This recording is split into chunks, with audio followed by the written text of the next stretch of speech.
masa jabatan presiden bisa diubah, segala macam bisa diubah. Yang nggak bisa diubah cuma satu di situ, namanya bentuk negara.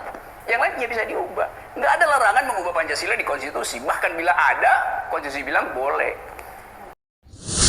Mata kita diasah padi-padi di sawah, tanaman palawija di bukit-bukit, telinga kita diasuh gemercik air di ladang-ladang, lantunan ayat suci di langgar-langgar, lidah kita dimanjakan lalap-lalap yang kita petik, protein ikan gratis di rawa-rawa, hidung kita di AC, angin dingin di gunung, udara segar di kampung, hati kita dididik kiriman semangkuk bubur tetangga saat kita terkapar lemah di kamar.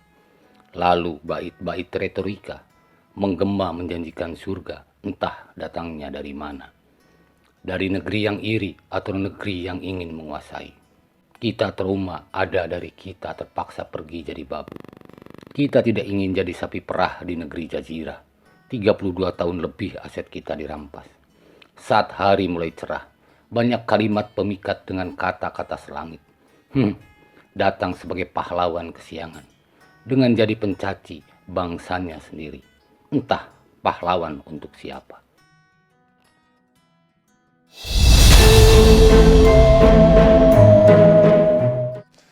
Halo jombloan dan jomblowati, mereka yang masih sendiri, mereka yang masih bisa terbang ke angkasa tanpa harus takut pulang ada yang memaki. Terbang dengan kata-kata memberi makna agar hidup lebih berwarna. Hidup penuh arti agar hidup lebih indah lagi, seperti goresan lukisan Picasso yang sangat ternama. Ada Rocky Gerung yang selalu mencoba mencapai titik puncak, mencoba dengan berbagai narasi dan argumentasi, dan kadang lebih banyak berputar-putar yang saya lihat tidak jelas arah putar dan lintasannya, karena mungkin dia lupa pada titik pusat porosnya. Bermain dengan kata-kata yang menghasilkan bunyi, bernyanyi dengan notasi tanpa tangga nada, riuh bergemuruh karena memuih dalam ruangan-ruangan tanpa lirik. Yang ada sepertinya gimmick, yang selalu penuh pengharapan ada banyak yang terpengaruh untuk melirik atau datang untuk memuji. Permainan kata kadang menjadi landasan pihak mereka dengan menyuguhkan sesuatu dari kemampuan literasi dan diterjemahkan lewat narasi, argumentasi, juga diksi-diksi. Kita terjebak pada tumpuan kemampuan literasi yang tinggi untuk memecahkan persoalan sebagai solusi. Padahal yang menjadi pemecah masalah bukan literasi yang tinggi, tapi literasi yang mumpuni. Oposan hanya memberikan cerita tentang keadaan. Dengan bacaan yang salah tanpa data sekalipun, tapi ada sugesti yang diberikan dan magis yang disalurkan. Baik dengan nada tinggi atau notasi-notasi melankolis. Tetapi jika saja dicermati banyak salah dan ngawur. Dan itulah literasi pada titik terendah. Kecuali didengar oleh sinyal yang sama, maka magis dan sugesti itu menjadi kekuatan. Mereka tambah tersesat lagi. Yuk kita simak pernyataan Rocky soal Pancasila. Menurut Rocky, sesuai konstitusi, bahwa hanya satu yang tidak bisa diubah, yakni bentuk negara. Artinya, selain itu semuanya bisa diubah termasuk Pancasila. Itulah pernyataan Rocky. Apakah itu pernyataan yang benar? Rocky, kayaknya kamu memang tahu banyak tentang segala hal. Tapi ketahuilah, yang banyak itu terdiri dari yang sedikit. Nampaknya kamu tidak tahu yang sedikit itu. Apa itu? Ingin tahu? Datang sini, saya akan beri kamu diskursus tentang ini. Dan saya akan terangkan pelan-pelan agar kamu bisa paham apa isi dari kandungan yang sedikit itu. Tidak memerlukan terlalu banyak referensi untuk menjelaskan orang tersesat karena banyak pengetahuan. Cukuplah saya butuhkan deterjen pencuci hati agar semua menjadi bersih lagi. Kita tahu yang sedikit, pasti kita tahu yang banyak. Karena yang banyak itu bersumber dari yang sedikit. Kita balik lagi soal pernyataan Rocky Gerung tentang Pancasila. Pancasila adalah dasar negara. Yang di dalamnya terkandung alasan dan tujuan kenapa negara ini ada atau berdiri. Termasuk juga ada cara menjalankan arah bangsa ini menuju cita-citanya. Menurut kamu, Rocky Gerung, Pancasila itu bisa diubah karena konstitusi kita mengatakan itu. Jika Pancasila itu diubah karena konstitusi membolehkan itu, pertanyaan saya, apakah konstitusi akan tetap seperti itu, sedangkan konstitusi yang dipakai untuk merubahnya itu terlahir karena Pancasila? Jika Pancasila sebagai dasar negara, lalu kita ubah, maka bagaimana dengan bentuk negara itu? Banyak orang terdiam ketika Rocky keluarkan diksi-diksi itu. Tapi maaf, tidak dengan saya. Jika dasar negara diubah, maka bentuk negara itu akan menjadi ambruk dan hancur berkeping-keping. Begitu bunyi filosofinya Bung Rocky Gerung. Ibarat sebuah rumah, jika kita membongkar pondasi rumah, maka hancurlah bangunan rumah itu. Lalu Rocky mengatakan bahwa tidak satupun bunyi dalam konstitusi tentang Pancasila. Memang betul demikian, tak ada satupun bunyi tentang kata Pancasila dalam konstitusi kita, dalam pasal-pasalnya.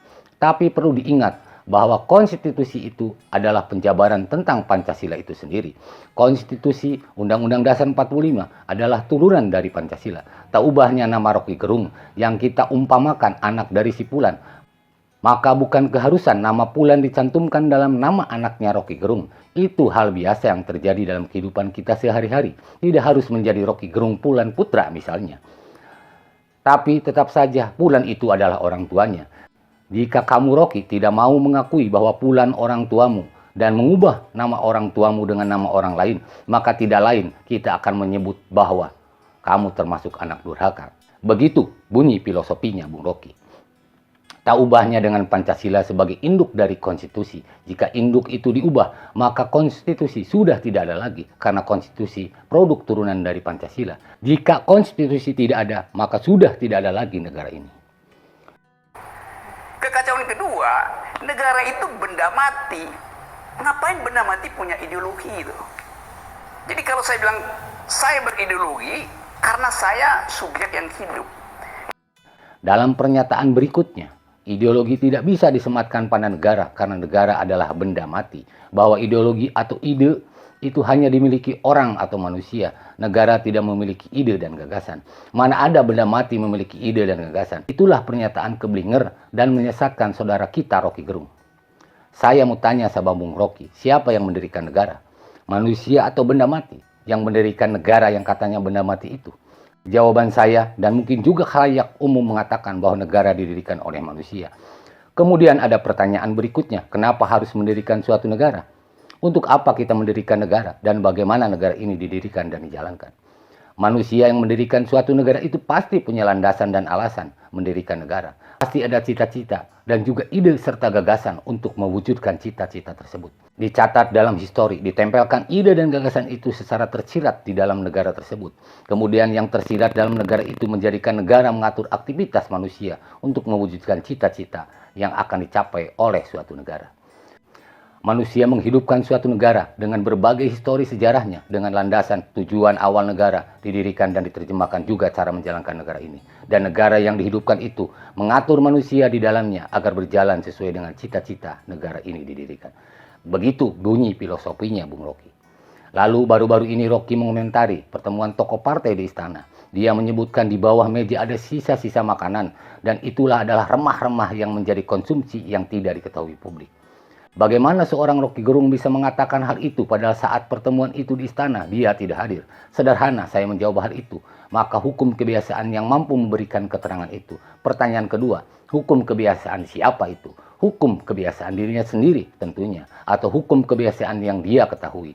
Siapa yang dia ketahui itu? Tentu era pemerintahan sebelumnya. Karena dia berkali-kali juga mengakuinya bahwa dia dekat dengan kekuasaan saat itu. Bisa dia ikut mengkonsumsi remah-remah itu? Atau dia menjadi mentor untuk membuat remah-remah yang bisa dikonsumsi agar publik tidak mengetahuinya. Maka dengan hukum kebiasaan itu dia bisa mengatakan hal itu. Diperkuat saat pemerintahan sebelumnya. Mengingat lupa sering kita mendengar dan tengah menjadi opini publik bahwa saat itu terkenal dengan istilah politik dagang sapi. Saya jadi ingat pada anjing tetangga saya namanya Rocky. Dia selalu datang pada hajatan karena dia tahu ada tulang-tulang di bawah meja. Kemudian orang sekampung pada tahu ada anjing namanya Rocky yang suka makan remah-remah di bawah meja. Dan hajatan sekarang dipagar agar si Rocky tidak bisa masuk. Dan karena Rocky tidak bisa masuk, lalu dia melolong untuk ngasih tahu pada teman-temannya. Rupanya dia tidak tahu bahwa sekarang sudah tidak ada anjing di dalam hajatan dan remah-remah di bawah meja. Begitu kira-kira bunyinya Bung Rocky. Sekian saja saya akhiri. Di kesempatan yang lain kita lihat bagaimana Rocky tersesat atau ingin menyesatkan karena saking banyaknya pengetahuan. Salam waras, salam cerdas, salam sehat untuk kita semua. Billahi taufiq wal hidayah. Wassalamualaikum warahmatullahi wabarakatuh.